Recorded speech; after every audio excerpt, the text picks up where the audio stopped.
This is Make a Path Presents. My name is Ronnie Hayes, and today let's talk The Walking Dead Season 6, Episode 8, Afterthoughts. Episode 8, titled Start to Finish, I would have to rate as a mid-good episode. Now, starting off, the opener. I absolutely love the opener. I think the music was great. It was creepy. It was interesting. It was not at all what I was expecting. They had the Incredibles Easter egg, which is a comic book about superheroes that Robert Kirkman, who is also the creator of The Walking Dead, publishes at his company Skybound and Image Comics. Whoa, now that that plug is over with and this channel doesn't get paid for it, let's keep it moving. I do like the cookie on the plates and the ant is coming down and the ants are just, a herd of them are eating the cookie. It kind of reminded me of, Sammy getting eaten by walkers. I thought that was symbolism for a moment there, and I did think it was interesting, the drawing. I love how they brought that back up from season 5. He's actually drawing himself tied to a tree and walkers are coming to eat him. There's epic walkers in this. I mean, I love the walkers on the show. The one with the hanging jaw especially. Oh man. And there's one where in the very end I'll talk about, but he's so creepy looking. His face, look at that face, and Sammy has to walk through that. We'll talk about that in a minute, but damn. There's even one with a post stuck in the hip of the walker. I think this episode suffers extremely from the missing cast syndrome. I mean, Heath isn't there, Aaron isn't there, Olivia isn't there, Spencer isn't there. But I guess Rick screaming when the wall fell down, Rick came over and he's like, everyone get away, get in your houses. I guess we were supposed to assume that the characters that are off screen are the ones that are running into the houses. I'm not sure, but personally as a fan, I'm not buying it. And with as much money and support as we throw at this show, and I'm talking to AMC specifically, come on, fucking give us something. Like, damn it, we should never feel that, this Alexandria that's only, 2 friggin' streets, has so many characters, especially when crazy shit is happening, that are in their houses taking a nap, I mean, Tara and Rosita even grab Tobin, and then he fucking disappears. Did you have a scene that was cut out, or did I miss it? Because I watched it 3 times, and I don't know where the Tobin went to. If anyone knows, put that down in the comment box, because you're bitching about Glenn's fake out death and I want to know where the fuck Tobin went. And then you get Morgan and Carol running. What?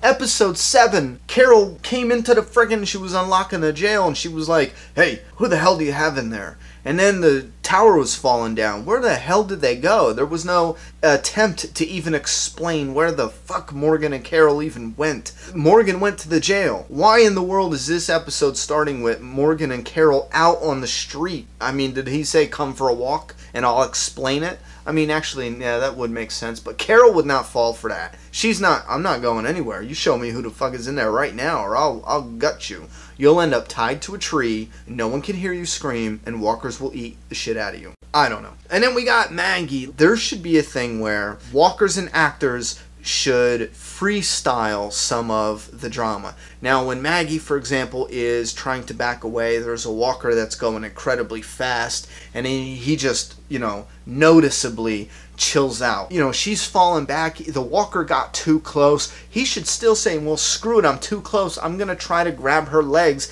The actresses should know also, when they get in a situation, just slap his hand off and get up the other way. And I know there's markers and everything has to go a certain way, but there's got to be some way to make up for a walker that doesn't time it right and gets there too early. Push them off or something. Let everyone know and tell them to go with it. I mean, there has to be a way, because she does shoot the walker eventually, and I think there could have been something where she could have just smacked his hand if he tried to go for her legs, just even smacked his hand and then pushed herself up, something, because it was too damn noticeable, and these set pieces are too expensive to keep doing reshoots, so there has to be something where you can choreograph it and say some of it is freestyle. If the walker gets too close, don't be afraid to push them away. Tell the walker, don't ever just slow down immediately. Do what you gotta do. Don't make it seem like you are an actor in a zombie costume. But it was good, though. The tension with Maggie, I did really like that scene. We have Rick and gang just pretty much running in the middle of the street with the walkers and the whole Deanna shit. Now, I won't get into that. I mean, this actually plays into a part where I wasn't as excited about this episode. I know a lot of fans were trying to tell me that it's all because there wasn't comic material in the episode, and that is so far from the truth. When I'm talking about comic material and being excited for this episode because it's the comic book storyline of No Way Out, I'm not talking specific comic scenes. I don't need it exact like the comic. I'm talking about, getting to Alexandria. It was pretty cool in the comic, but then No Way Out, wow, it got intense. So I'm thinking in the show, it doesn't even have to be exact, but it just has to be pretty cool getting to Alexandria, and then in the show, when No Way Out comes, I expect it to ramp up. That is it. I'm not talking about exact scenes and everything. I'm talking about my expectations were ramped up because in the comic, it was a fucking crazy, wild story. It was intense, it was suspenseful, it was craziness. I expected that on the show. I didn't expect exact scenes. Let's make that clear. And the reason I'm saying that is because Rick and them were running in the middle of the street. Here, I just would have appreciated it more if they just said, you know what, screw this. We have this character development we want to do with Rick and them. Let's utilize two houses and have them go into one, get it blocked off, even have someone, Michonne gets separated. She goes around to the back of the house. The characters go through her house.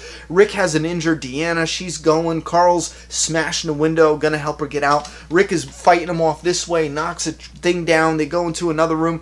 Like, pan a camera through, out in the street, into a house, out the fucking window of the house, into a yard where you have walkers that stumbling out of the window, just pouring out of it, and then walkers coming around the building. Michonne's trying to clear a path, they're sweating, and everything's just non-stop, just craziness. They go from that back into another house, then finally back out in the street, and then there's Jesse, bang, bang, bang, I got Judith, come on. I expected something that was just get to a wall, slam it, boom, walkers, get around a corner, cut off some, dead end, over something, in through a house, through a friggin' window. Just madness. And it was more like just holding and limping with a girl in the street, shoot a couple walkers, up Jesse, come on in, I got Judith. You see what I'm saying? My expectations were just higher. And don't get me wrong, I don't want that exact scene to happen where they're going through houses and it's like a friggin' action movie. I wanted it to be that tense. And I didn't find this to be tense. I was watching Rick and them when they were pouring in, and I was like, oh my god, it's going to get intense. He's just got to deal with some of these walkers, and then it'll get intense, and it never got there. That wasn't intense to me. Even like Deanna being in trouble, none of it was intense enough. It was, I think we're being desensitized. No, is that the right word? We're seeing somebody with two walkers so much where when two walkers head up to Deanna, she could get bit, she could get scratched, but I don't know, it's so common now. It just wasn't there. The tension, the suspense. And it might seem ranty. I'm not ranting or bitching. I'm just excited about telling this story because I have mixed feelings about this episode. But the slow-mo with Sam when they finally get in the house, fucking loved it. I loved every moment of it. I thought that was awesome. And it really capitalized on showing the trauma that Sammy's going through. And I tell you what, there was two child actors, well, one's a child and the other's not a child anymore, but two younger actors that really killed it this episode, and that was Chandler Riggs as Carl. I thought he fucking stepped it up. Holy shit, I liked him a lot. And then Sammy, I thought the little kid playing Sammy knocked it out of the fucking park. What's his name? Major Dotson, is that him? I might have screwed that up. No, that might be him. He killed it in this episode. Listen, and then we go back to Carol and Morgan and another, what in the fuck? Carol and Morgan? I have no idea where they're hiding. Later we find out they're hiding upstairs from the wolf. Is that right? Or did they just cut that weird? Because it looked like they went into the house and they were like, okay, chill here, we'll deal with it later. Poor Denise is down there with the wolf. We don't know what the hell's going on. And they're upstairs. They couldn't go and check up on him. I know Morgan, it looked like he started going down the stairs listening to see, but they couldn't just yell down there or go down there and say, hey Denise, come up here, you don't have to be down there. Holy fucking A. I feel like it's writing convenience because they wanted Denise and the wolf to leave, and then they wanted this showdown with Morgan and Carol, but they couldn't figure out creatively how to do it in the same motherfucking room, which I would have just rathered Morgan, Carol arguing over Denise, having to, heal the wolf, having Denise heal the wolf. I would have rathered them all four in the same room, have some extra dynamic there, than just do it this weird, sloppy, shitty way. I'm sorry, I fucking hated it. I hated that shit. They're in the same building. At first I thought they got separated, and I'm like, oh, poor Denise. And then when I found out when Carol played hide and go seek and then pushed him and ran away, I was like, what? Bitch playing hide and go seek, and then she just ran down the stairs. You mean to tell me the wolf is in the first floor this whole motherfucking time? For real? Holy shit. We even hear the wolf say, I don't think he's coming back. Again, where did they go? I want them to explain where the hell they went. The wolf is pretty interesting, though. I like how he's, a normal crazy. He's like, you know what, I'm fucking crazy, but I'm normal because, you think I'm killing people, but I'm freeing them. You have only pain in this life. They're going to eat you alive. I kill you. Done. Send you off to Happy Land. I don't know, but I do like how the wolf has that I free them philosophy. Another interesting point. Where the hell did Rick get the hatchet from? I watched 3 times, and I was kind of thinking, okay, he might have got it from Jesse's, husband or some shit like that. Which, how ironic would that be? Seriously. Comic book fans, how ironic would that be? If he got the hatchet from her husband and he had to use it to do whatever. Oh man, that would be pretty cool. I don't know. I might have missed it. I watched it 3 times. I don't know. Again, Carl, I think he improved, and I first specifically seen it where he disarms Rob. Rob, who the fuck is Rob? Ron, the asshole, who no one likes. People like the wolf more than they like Ron, and I agree with them.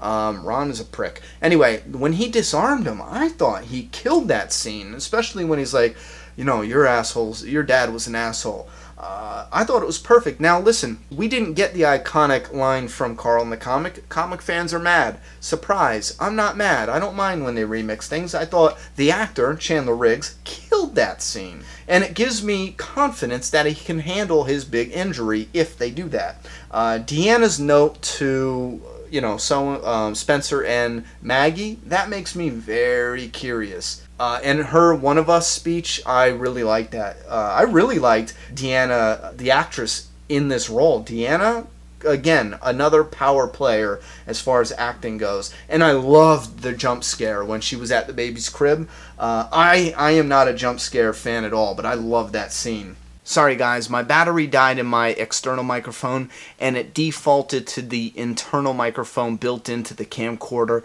which is a shitty one, as you'll see. Sorry.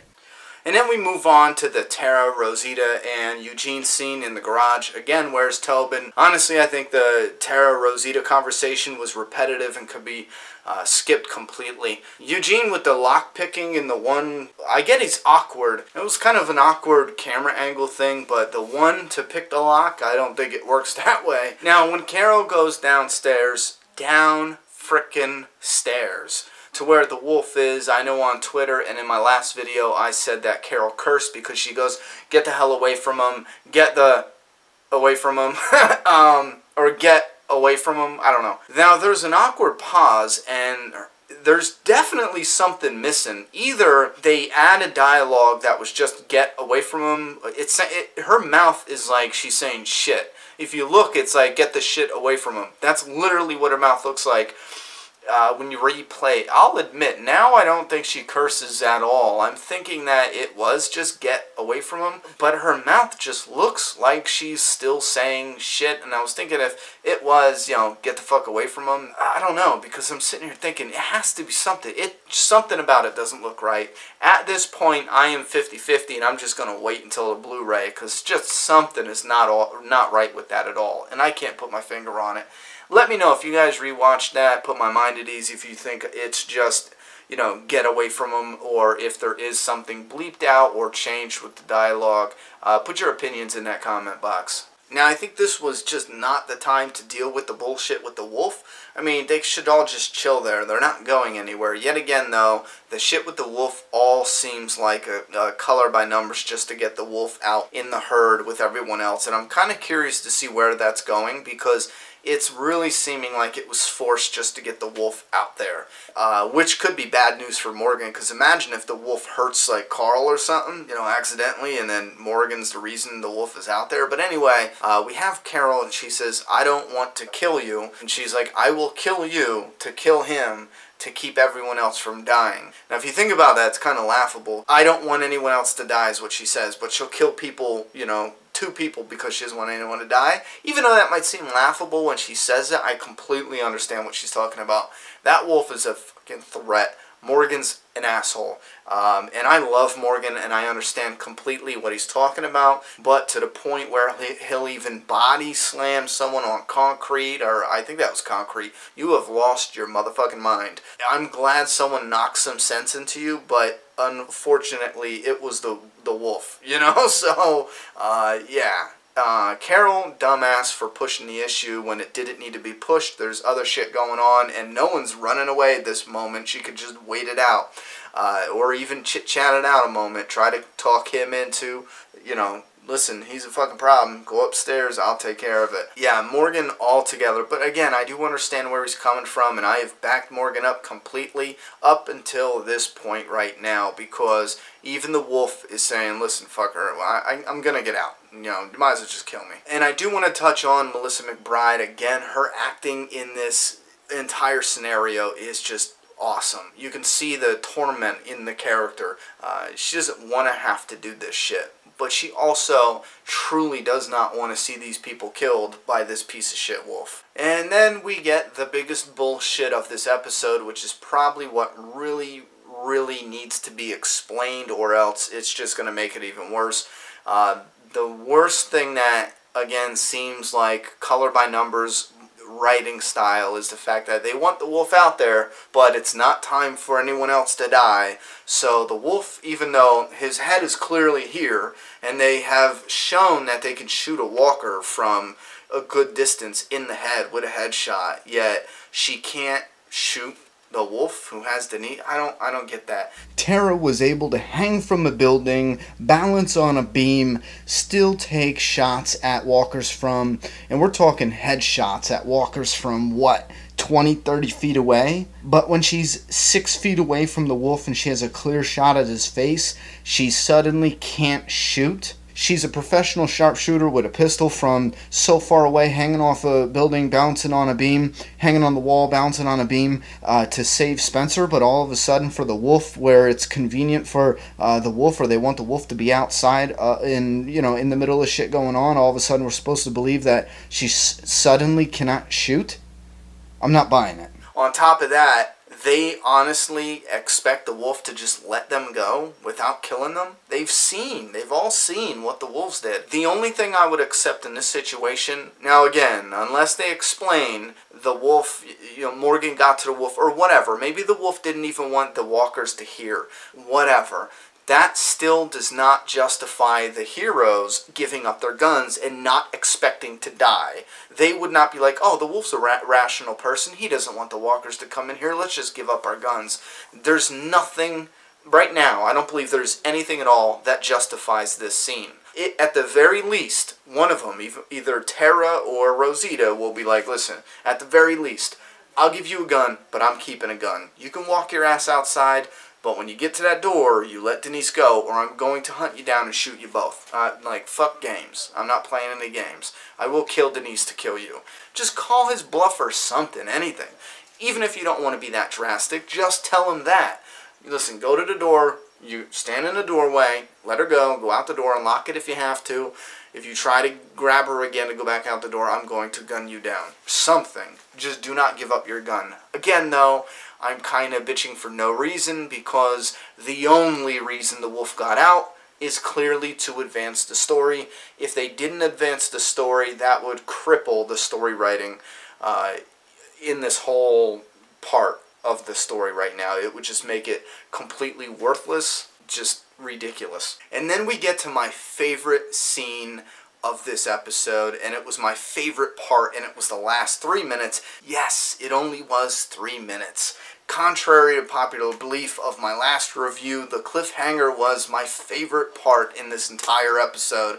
I don't think I was clear at all in my last review because everyone thought I hated the cliffhanger and I hated that there wasn't comic material in this, which I need to be clear because that's not at all what I didn't like about this episode. Now, as far as my favorite part, it's when Rick brings out Judith. If you want to go rewatch that, everything from that point on, the music, the setup, Jessie checking her gun, and remember, they don't show a gun unless they're going to use it, so that's a setup for a payoff that's not going to come until episode 9. And then they have the character portrait where they're standing on the porch. The music is perfect, and then they start holding hands, and all of this is just a nerdgasm for us comic book fans. I think all of it was fantastic and beautifully done, right down until the mommy, which in my eyes is one of the best cliffhangers in this entire series. One of the best. And I know that is not going to be a popular opinion, and which is funny because a lot of people thought I hated the cliffhanger. The cliffhanger was fantastic, especially watching it the second time around when I understood, okay, this isn't going anywhere, it's all set up. The first time around, because I was kind of frustrated watching this knowing, listen, it's been a while, the show's been on a while, and we're not getting anywhere, so let me guess, is something going to happen, and then nothing happens, so I was kind of like, ugh. But rewatching it when you're free of that kind of thoughts roaming around in your head, you can soak it up and appreciate it more. And I loved it. And you might be asking, so why did you give a negative review? Keep in mind, I did say, in a nutshell, my first impression review, this was a good episode. It just failed as a mid-season finale, in my eyes. Even though it had an awesome cliffhanger, it was everything leading up to that point was weak, in my opinion, for a mid-season finale. Basically, the last 3 minutes cannot make up for the previous 41 minutes. And to clarify, my wants for No Way Out are not specific and exact scenes as some might seem. When I'm talking about I'm excited for No Way Out and this was a letdown for my expectations, that doesn't mean it's because I didn't see comic book scenes. I'm talking, again, like I explained before, getting to Alexandria, the story's like, okay, so I expect this story on the show to be okay. Hitting something like No Way Out, I expect it to be more than okay, to be, a mind blow, to be amazing, to be fantastic, to be tension-filled, suspenseful, and it wasn't. In my opinion, it wasn't. I wasn't racked with tension. It wasn't suspenseful in my eyes. It just wasn't. Now, episode 9 might be, but we're talking about episode 8. And a lot of people are like, oh, it's build up for 9, so what? It still fails as a single episode, in my opinion. Not fails, you get what I'm saying, though. What I did come to realize from feedback with you guys is it's a lot easier for fans to make excuses as to why other fans didn't like it. Like I heard so many times where instead of opening up and having healthy dialogue between fans and conversation, some of it is just excuses. Oh, you didn't like it because you're a comic fan. Well, you didn't like it because it is. Oh, you didn't like it because it is. And instead of actually rooting out, well, maybe he didn't like it because he likes this instead. And we see it all the time. Come on, be real. How many times have you seen a comment, well, you didn't like it because you're just an action junkie? I mean, these are just excuses. Now, there are fans out there that are just action junkies. However, it feels like it's easier to say, well, you didn't like it because you're a comic book fan and it was different from the comic book. And then if you did like it, oh, you just like it because you're a fucking comic fanboy. See what I'm saying? It's like, it's just excuses. And that eats up a good percent of the communication between fans. I think it'd be better nowadays if we just sit back and realize that I didn't like it because, for me, personally, this episode was not as suspenseful, there was not as much tension, and there was just not as much of that vibe that I was expecting. Again, I was expecting some just in an intense episode, very intense, and it didn't live up to that expectation. It's not about specific scenes. You know what I mean? Episode 9 is going to get there. I will be talking about specific scenes, but here's a newsflash. They can make episode 9 incredible without using one single comic book scene specifically. What, honey? Leave your thoughts and opinions in that comment box about this mid-season premiere finale. Yeah, finale. Listen, I did a poll and I talked to so many different fans. I mean, I spent a few hours talking to different fans, and basically, fans thought it was good, but they just thought it was too weak for a mid-season finale. I'm not saying everyone thinks that. I'm saying most fans I talk to feel that way. So at least fans are saying it's good. It just didn't live up to a mid-season finale. And I don't think we should make excuses. But let's look at, did it really fail at points? You know, was all the setup a good idea? Because listen, newsflash, professionals make mistakes. They might have made a mistake. They might have made a couple little mistakes, I think. Overall, I still think The Walking Dead is one of the greatest TV shows out there. I just think there's certain mistakes, and me personally, I'm still sticking by. I think the budget plays a big part in some of the mistakes. However, with that said, I do believe the build-up for Episode 8 is going to lead into a very intense and unforgettable Episode 9. So we're going to come back here and let's see if that changes any of our opinions. You never know. It could blow our minds and make us rethink what we thought of this mid-season finale. And me being a huge fan, I'm really hoping that's the direction they go, because problem solved in that case. If they do Episode 9 in such a way where we fall in love with Episode 8, sign me up. You know, I'm happy with that. Leave your thoughts and opinions in that comment box. I'm done talking. It's your turn. Subscribe now.